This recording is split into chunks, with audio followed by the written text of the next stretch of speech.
Hello, everyone, and welcome back to the Altitude Sickness Podcast. This is episode 10. I'm Tony, and as always, I'm being joined with my friends Matthew and Drew. How are we all doing? Doing pretty good. Happy to be here. Yep. 18 days away from Rockies opening day. So we've kind of come back to earth a little bit in spring training, but that's okay. Yeah, But it's excited for the season. it was gonna happen eventually. It's better to rip the Band-Aid off now, like not get our hopes up with a decent spring training and then fall flat on our face. Um, yeah, World Baseball Classic is now like fully in effect because I don't think it was. I think like the first game was the next day last week when we recorded. So like it's like fully in effect. Currently, USA is playing Mexico. They've beat who they beat Great Britain and Brazil pretty handily. But this game should be pretty good. But we will see how that goes. Um, but this is not about the WBC. This is about the Rockies. But we may talk about the Rockies in the WBC later on in the episode. So to start off, we'll just another typical just update on how the players are doing, how we're all doing, the who's hot and who's not thing. Classic stuff. We'll start out again with the who's hot. Again, quite a few players still kind of keeping a streak because at this point, this is a healthy amount of a time here. This is no longer a 4-game, 5-game sample. Like these guys have upwards of 30 plate appearances here.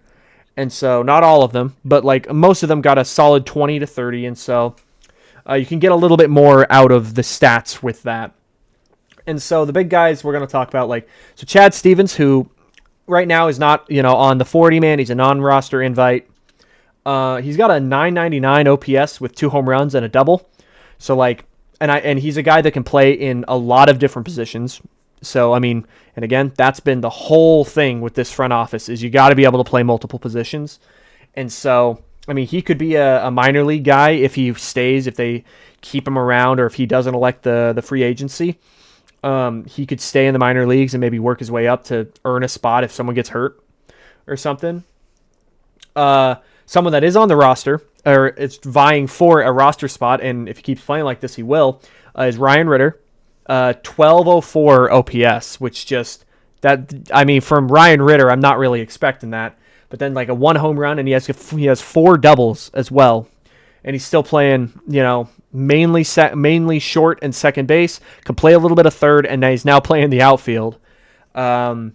Today against the White Sox, though, which we're not going to talk much about that game because it was pretty uneventful for the Rockies. He did have a throwing error from the outfield, and so I think that just comes with a little bit of the inexperience. But as games go on, hopefully he can get more used to the outfield and find a way to clean that up a bit. Big one that I like these next 4. Honestly, everyone here on the Who's Hot. It's good to talk about him, but these next 4, TJ Rumfield. It's good to see him have such a good spring so far. Because I feel like when you come over fresh, new organization, I feel like that can kind of be daunting at times. But it's clearly not affected him at all. He has a 1328 OPS with 4 home runs. I don't think it's leading the Cactus League anymore, but for a while it was tied or leading for the lead of the Cactus League home runs. He's had really good at-bats. He's played solid first base as well. And so I like that a lot. It's been pretty good to see. Got Kyle Karros also just crushing the ball right now. He's got a 1395 OPS with 2 home runs and a triple. That's just, again, he was a big one where going into the season, it was what do you expect from Kyle Karros? Because I think it wasn't set in stone that he was going to be the starting third baseman because we signed Willie Castro, who can play a lot of positions, but if we needed to, he would be that starting third baseman. But I think at this point, I feel like you have to start Kyle Karros, barring maybe a crazy collapse or something like that, or maybe an injury, hopefully, knock on wood. I think Kyle Karros is probably the starting third baseman. And then who's next? So Charlie Condon, again, still kind of just cruising through, doing very good. 1373 OPS with 3 home runs. He's getting walks. He's not just hitting the ball hard, but I think he's having good at bats, which is big for a young guy that has a lot of weight on his shoulders. And then the last hitter we're going to talk about, Mickey Moniak.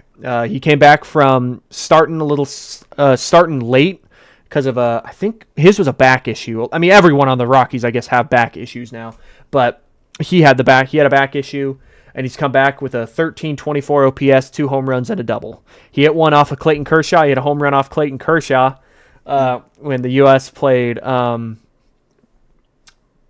Rockies. Oh, and Kyle Karros had a home run in that game too. We won't talk about the rest of the game though because it doesn't matter. The Rockies won through 5 innings, so that's what matters. 1-5. That's good. And then for pitching wise, I need pitching, so I would say 3 guys that I've liked so far. I mean, Zach Agnos has been lights out in that said USA game. I don't remember. Did he strike out the side?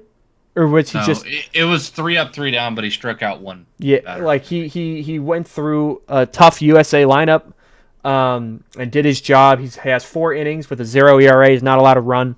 Has been very good. It's awesome to see. Non-roster invite here, John Brebbia, 4 innings with no runs allowed. He has been really good, and I expect him to make the roster, especially with some unfortunate news about RJ Petit possibly having to undergo Tommy John. That's not like official, but it was his UCL. He's possibly sprained it, and if it's like a full sprain, it's going to need some work done to it. And so that leaves a hole for a righty in the bullpen, and John Brebbia can be that. So, and I think he's earned that. And then a familiar face, Jimmy Herget, in 6 innings, got a 1.5 ERA. So I don't mind. He's been solid. He was good last year. I'm expecting pretty solid stuff from this year. So overall, some decent stuff from our relievers. Some of the other relievers have not been quite as great, but overall, good things from a lot of the position players as well too. I think someone we might be. He hasn't had a lot of time, but someone we might be leaving off is Willie Castro. When he was playing, because he's on a WBC roster. Mm-hmm. Mm-hmm. It went 5 for 11 with only 1 strikeout and a 1,500 OPS. Yeah.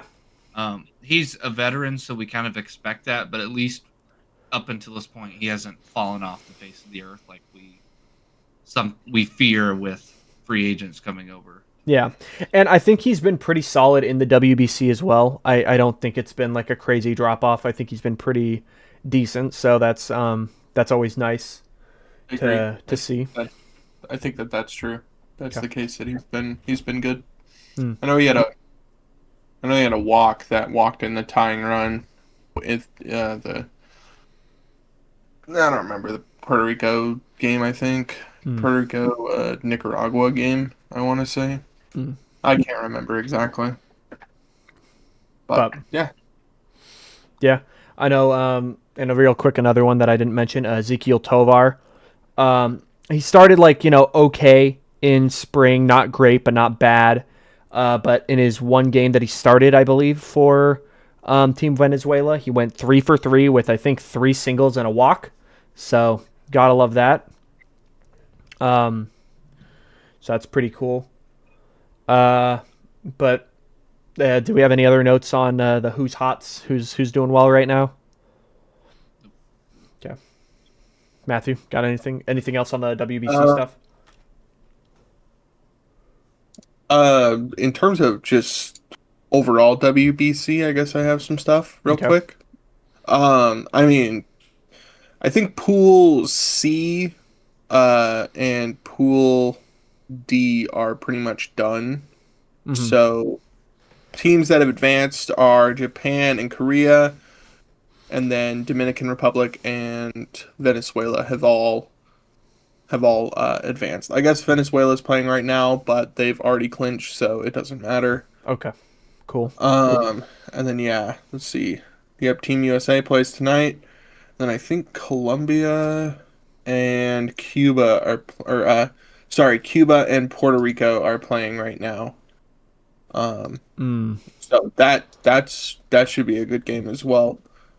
I'm sure whoever wins that will clinch. So and then yeah, Team USA is playing right now. Yeah, as well. I think if the US wins here, they clinch for sure. That's what I was thinking. Because the big ones in their group is going to be Mexico. That's the big one. Because I think Brazil has not been great. Great Britain, I think, is 0-3. And Italy, I don't think, has been like anything special. So it'll probably end up being the U.S. and Mexico out of their group, which I think they were the favorites for sure. And so, so hopefully that's how it plays out. Oh, Tovar actually, sorry, just little tangent. Tovar is actually hitting 1,000. He's 3 for 3. He's only had 3 at bats. On Venezuela, and he's got a hit in all 3 of them. So yeah, there we go. That's pretty nice. Yeah. So yeah, very happy to see that. Yep. Castro is hitting 375 with 1,000 OPS. So he's kept it up. That's been pretty solid. So that's probably all I have. Everyone else are just pitchers, and I don't really want to get into that right now. Anyway, there's more important things like the Rockies. Yeah. So let's get back into that. Yeah. Well, we get into fun stuff now, which is the who's not hot, and we'll see another familiar face from last time we did this. Hunter Goodman has just had a rough spring. And I think only rough in terms of results wise. On Saturday, yesterday, or Sunday, was it Sunday? It was Sunday. So yesterday, he had 4 like hard hit outs that just, that's how it goes. They end up in the glove. That's just how it goes. So like, I think a lot of his spring has been just not getting results from the stuff he's doing. I don't think it's a full-on he's not playing well type of thing. And so I think he should be fine. I don't really have... I think he's a little bit swinging too hard, I see at times. But, I mean, that's also just who he is. That's what he's done his whole career, is he swings hard. And so I don't really expect him to change that. And if it produces the same thing that he did last year, then I'm not going to complain about that. Edouard Julien, we got him in a trade earlier this offseason from the Twins. He has a 397 OPS and about 15 at bats with the Rockies with their spring training, and then he also is in the WBC for, I think it was Team France. Yeah, it's Canada. Or Canada. Yeah, Canada. France doesn't have a team. Do they? They don't have a team. I don't think they have a team. Anyway. No, France does not have a team. But he's also not been great for them. I think in one of their latest games, he went 0 for 5. And so that's kind of scary. There's a chance that he could possibly not make the opening day roster if he's playing like that. Bryce Rang hit a double. Sorry. Yeah, Julien has a... he has a 0. Oh, they just hosed him at the plate. Average. Oh my goodness. USA Julien doesn't has a 0 average and a 200 OPS in the World Baseball Classic. That's tough. Tough stuff. Yeah, definitely not amazing. Tough to see. And then pitching wise, so this is what's scary. The starters have been okay to terrible. Chase Dollander has been solid so far. Senzatella has shockingly been solid, but he's always been a spring training merchant. Freeland, it's hard to say because he's pitched 3 innings or something like that.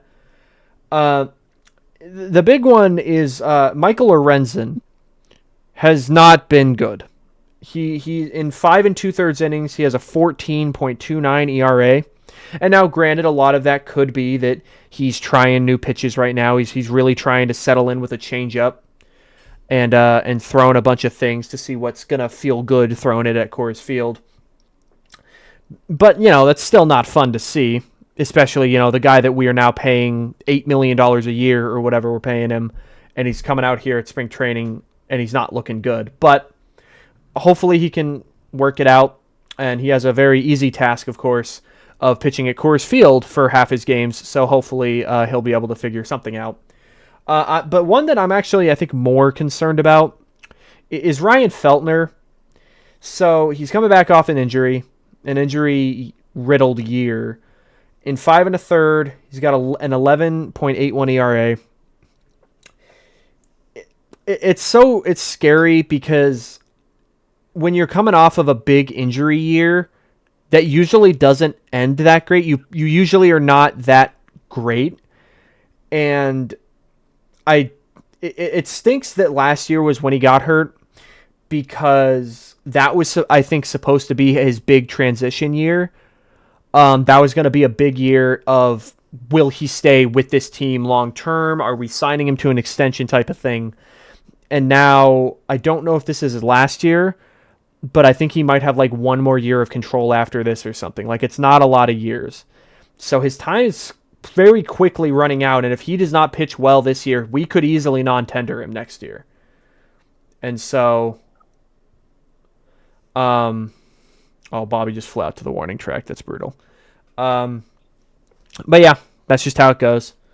And then last but not least for this Who's Not is Keegan Thompson, guy we got on waivers, who had some solid stuff in the minors last year. In 6 1/3, 9.95 ERA. Again, I think a lot of this is he's trying new pitches right now, and they're trying to tinker with stuff. Like, this is when you're going to do that stuff. You're not going to do that in games in the middle of the season when they matter. You're going to do that when you're warming up and you're trying to see what's going on. So hopefully this pitching coach staff can find what is working, what isn't working, and we can go from there and fix what is broken. So does anyone else have anything on who is hot and who is not? Not that I can think of. Sweet. Well, next up are the Rockies' moves that they're going through. So, I mean, as we know, there's a lot of the non-roster invites because that's how every spring training goes. And quite a few of them got sent back to AAA or option. Excuse me. Option to AAA. So we got Wellington Herrera. He is a minor league. He's a decently high up prospect in our top 30 probably, who's a reliever. And he is, I mean, this in spring training, he has outright been, to put it bluntly, horrendous. He has been very bad. He has not been able to find the strike zone at all. And so he's getting optioned. Gabe Hughes, who looked pretty great, like pretty good throughout the spring training. I think for him, that's just a matter of they knew he was not going to make the rotation. We kind of have a full rotation right now. And so he's just going to get more time in the minors to season up, and hopefully, you know, there's probably going to be some injuries this year, so he'll get some playing time at the major league level. Carson Palmquist, kind of the same thing. I think last year they used him as a reliever, which I think is clearly not what he's going to be. I do not think he's going to be a reliever in the major leagues. Luis Peralta, it's tough because, again, he was solid in 24 and then had such a bad 25 that I think at this point there is just no trust in what he's going to be able to do. And so you kind of got to just hope that he can figure something out in the minor leagues. And so I think that's why he got sent. And then Sterling Thompson has had a very rough spring training. I think he came in kind of hurt. And so coming in, he just was not great. And again, I don't think he was going to make the roster either way. I don't think he's ready because it clearly showed that he's not ready with how bad he's struggling in spring training already. And so all those guys have been sent. Rockies currently have 51 active players remaining in camp with 16 non-roster invites. And so we'll have to see how that goes. But yeah, it's pretty simple, normal like beginning of the week type of stuff going on in spring training. I expect more to happen. Currently, I believe that the 40-man roster is technically full, but who was it? I forgot the guy. The guy that we traded for from he was in the Edward Julian trade. Dang it, I forgot his name. That guy. Pearson Ole. That's it. Pearson Ole. He's going to be having Tommy John. He's still on our 40-man. And there's a chance with this RJ Petit stuff, he also could be off the 40-man and on the 60-day IL. So that's possibly 2 new roster spots that could be filled. Like we said, John Brebbia probably is maybe taking one of those spots. And we could just find any of these other relievers that we may be having. But it's going to continue this year again. We are going to have no lefties in the bullpen. Right now, Bernardino is the only lefty that the Rockies have. I think it's at this point just mandatory that the Rockies have 1 lefty, and that's it. No above. It's just not allowed to happen. And so hopefully they'll be able to figure something out. Hopefully a righty can figure out some lefty magic. I think Jimmy Herget's decent against lefties, so maybe they'll use him there. But I don't know. But it's just that ever evolving problem that the Rockies have always had is with the lefty and the bullpen just not having it. And so it's just going to happen again, which is sad, but that's just how it goes. So, other than that, got anything else on the roster moves, anything like that? Not surprised by any of these. Yeah, I think that's the thing. They're pretty typical here. The only things that will get shocking will probably come not next week, but the week after. I think the week before, like the 2 weeks leading up to the season, are when there might be more shocking news happening, when someone breaks the camp or can make the opening day roster, stuff like that. But for now, pretty typical roster moves, I believe. So, let's look here. All right. So next up, or the last section of the video of the podcast. I guess that is a video too, but is so the backup catcher, and this just kind of goes into our overall roster prediction, what we think is going to be happening. And so, like we said, main catcher, it's Hunter Goodman. It's his to lose. He's not going to. He is the main catcher, primary catcher for sure. But the backup is kind of up in the air because last year Braxton Fulford was not good. He started hot and then he ended up really struggling at the major league level. He was clearly not ready for it, I think, just hitting wise or defensively. I mean, it was a rough watch for him to be catching behind the plate. I can only watch so many throws go into left field, go into third base before I just am like, all right, we need to move this. This guy cannot be a major league catcher. And so the Rockies brought in quite a few, at least 2 primary veteran catchers that could possibly take that spot. And those 2 being Brett Sullivan and Kyle McCann. So you could talk really quick just about Kyle McCann. 607 OPS so far. He's not been great. And that's just how it goes. I think he's clearly a journeyman backup, and so if he stays, he's going to be the Austin Nola type, I could see, just hanging in the minor leagues until maybe we need a call up later if other things don't work out. And then, like I said, here's Braxton Fulford, is 769 OPS, no extra base hits, but a stolen base. So overall, if Braxton Fulford as a backup catcher is turning out a 769 OPS throughout the season, yeah, I'm taking that. That's insane, especially compared to his 500 OPS last year. So that would be very welcome, but I don't foresee that staying. But so far, I think far and away the guy that is going to win that spot has to be Brett Sullivan. He has a 1659 OPS, which leads the Rockies. That might lead baseball. I don't know for sure. But he has 2 home runs and 3 doubles so far. He has been kind of insane throughout spring training. And I like it because he's a lefty. I don't know why. There's something about a lefty hitting catcher that just it looks nice. I really like that a lot. And so, but we'll just have to see how that pans out, if it pans out a little different. But I think so far, Brett Sullivan has the edge here, just because he's been playing just up to that level a little bit better. And maybe that veteran presence is what the Rockies front office may want more than the inexperience of Braxton Fulford. Maybe they want that a little bit because that infield group's pretty, other than Willie Castro, we have a pretty young infield group. So maybe they want that. And then with maybe older pitchers, maybe they'll work better with an older, more savvy veteran catcher than the young Braxton Fulford, because they already have to deal with the young Hunter Goodman. So maybe they want the old compared to the new. But that's where I sit with the catching position as of now. I feel that who's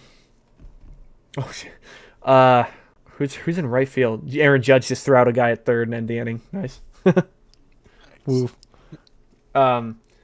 But yeah, that's where I sit with the catching position right now. Do you guys have any notes on that? I think you make a good point.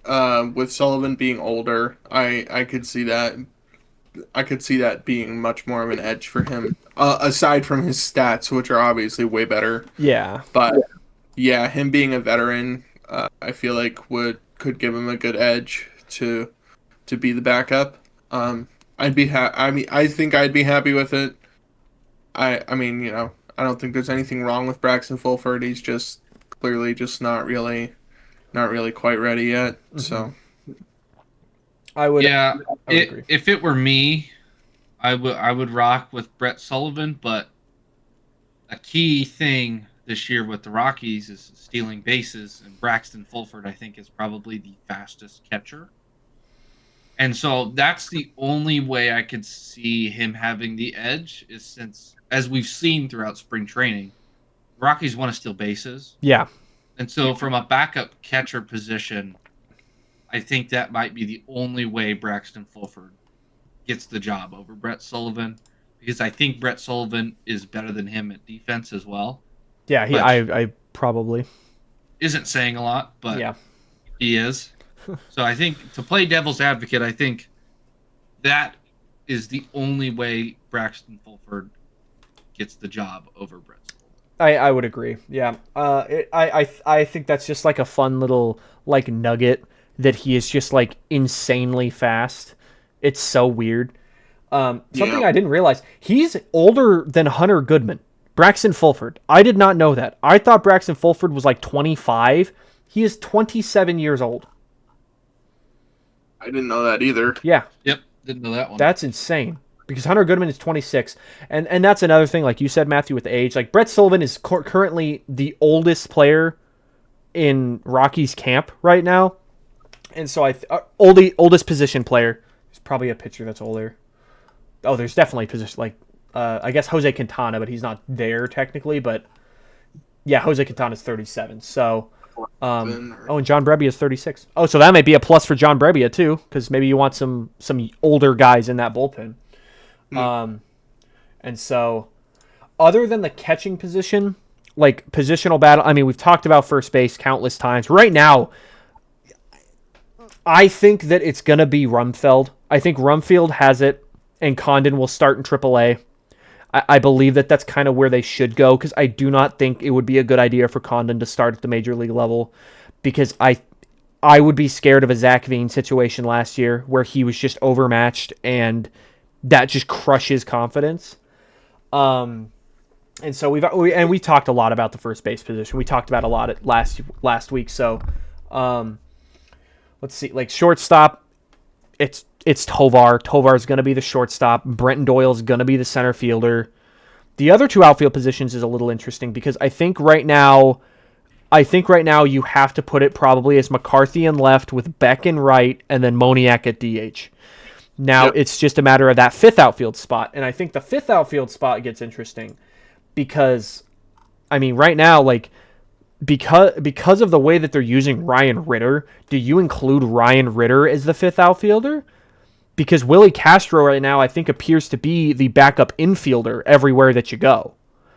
And then, but with that too, I mean, Chad Stevens, I don't know how much he could play the outfield, but if he can play only the infield, then you can move Castro to the outfield, and then Ryan Ritter's got to figure out where he's going to be playing. But I just realized my mic was muted through that. Oh. I was talking for a good 5 seconds and my mic was muted. I was going to say, because the infield is pretty full with Karros playing so well, that I think Ryan Ritter's going to get that last outfield spot. I don't see why else they would throw him out there unless it's, we want to put you in the lineup. Yeah. So start learning how to play outfield. Yeah, I agree. Because he's performed so well. And imagine the stats he has if you take away like the first 2 games of spring training. Where because he was pretty bad. He was awful, and I was eating my words, but now I'm not. And we're so back because guess who we're not talking about right now? So, yeah, I think Ryan Ritter's going to fill in that last outfield spot just because all of the infield has performed really well so far. Yeah, and I think touching on Rumfield and Condon, I think it's pretty much guaranteed at this point that Rumfield's got the spot. Yeah. But as we get into the first couple months of the season, if Rumfield starts tapering off, you could see Condon. And Condon even just stays flat, they're at least going to bring Condon up and give him a shot. Because they've said it many, many times, and they've showed this year that every spot's going to be competitive outside of catcher and shortstop in center. Yeah. So, I'm excited. I hope Rumfield plays so well that doesn't even become a question. Yeah, because that's the thing. I think even if they both play amazing until the All-Star break, Charlie's going to come up after the All-Star break. Yeah, I think that's fair. That's the thing. Like, I want everyone on this team to just play well. Like, obviously that feels insane to even say, but like that's been such a dearth that we've just not had in the last few years. That like I just want these players to at least come up and just show that they have something. That'd just be great. And like we said with Brenton Doyle, he's back. He was hurt for a little bit. He had that sprained left wrist. He's back and he's crushing it so far. He's been pretty good. Another guy that was hurt and has come back and is raking. And another guy that is going to be thrown in that mix of utility is Tyler Freeman, dude. We have so much depth at the utility position. It's insane.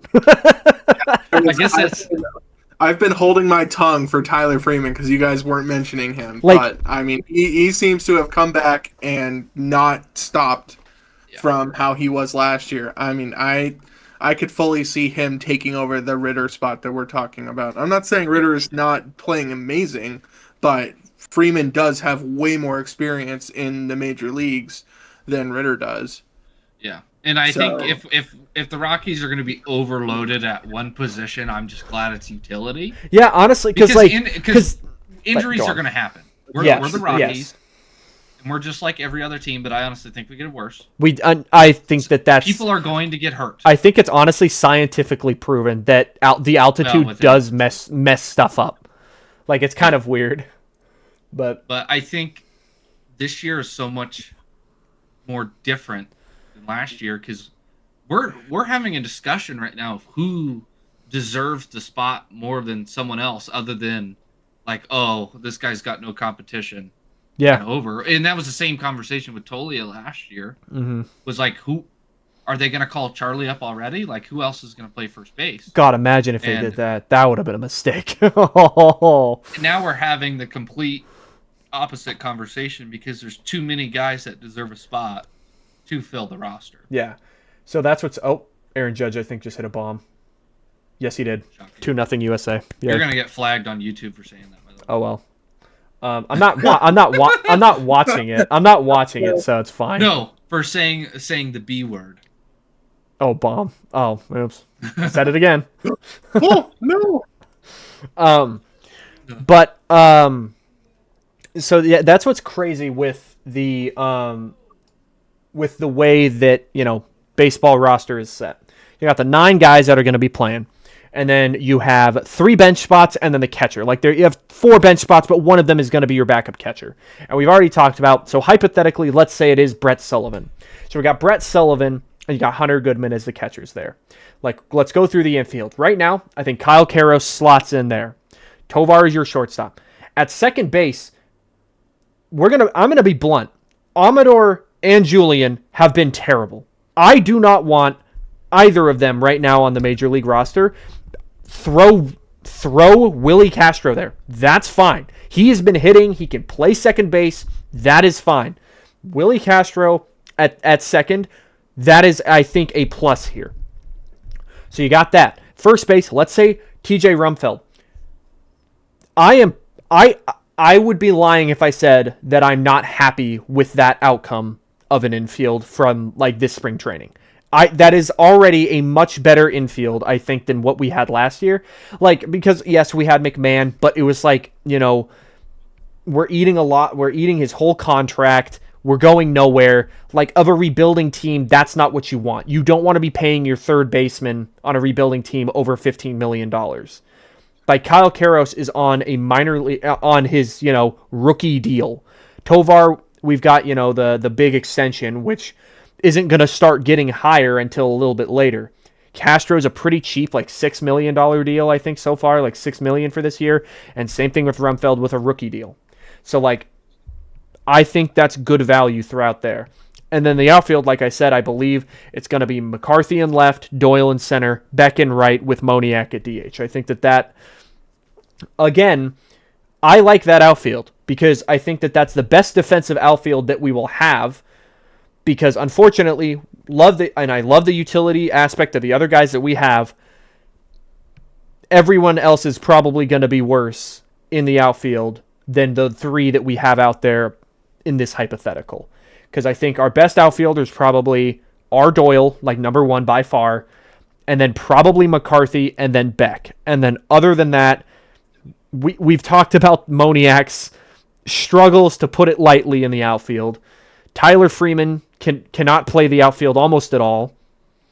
Hopefully Ryan Ritter can figure something out. And so I think that that's what I might be a little bit scared of, is backup outfielding may be very scary for the Rockies this year, defensively at least.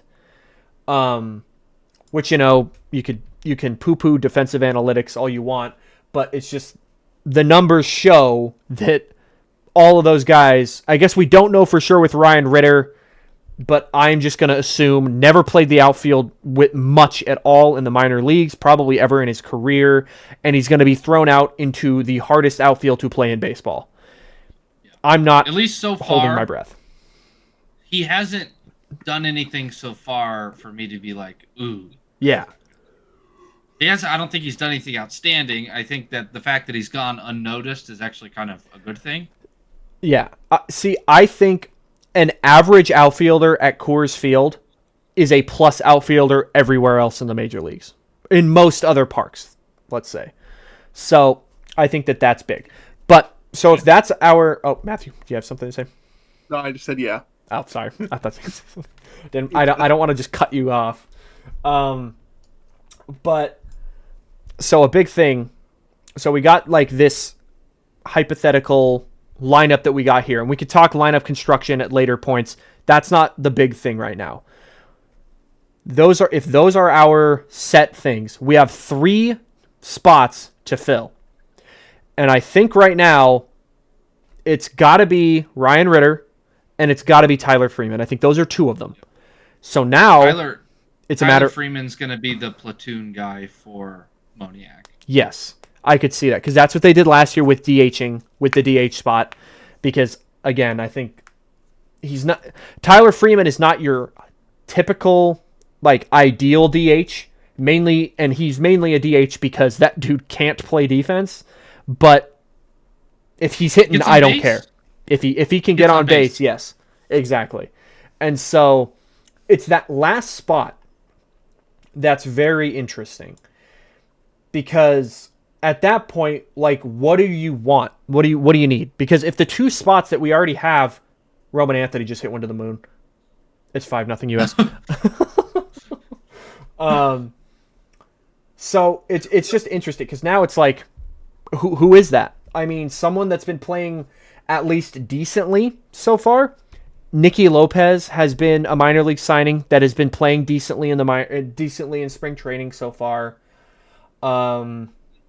I mentioned it before, Chad Stevens. He's only 27 years old, so he's, Braxton Fulford age. Like, and he's an infielder first. Now, granted, that may not be what they're looking for. They probably want a backup outfielder that is outfielder first, if you want utility, because again, Freeman and Ritter are not outfielder first.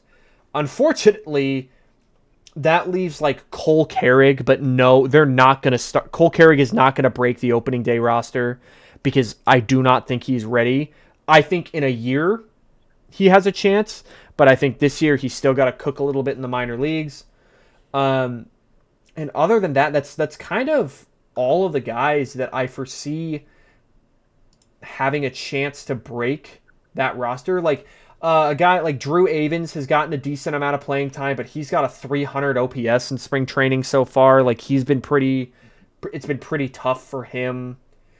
I think Troy Johnston might squeak in there. And there's a chance. There is a chance. Because he is primary first base, but he can also play the outfield. See, that was his edge, I think, over like Rumfield to make the roster. But I think at this point Rumfield is gonna get it. But yeah, Troy Johnston, that's a good call.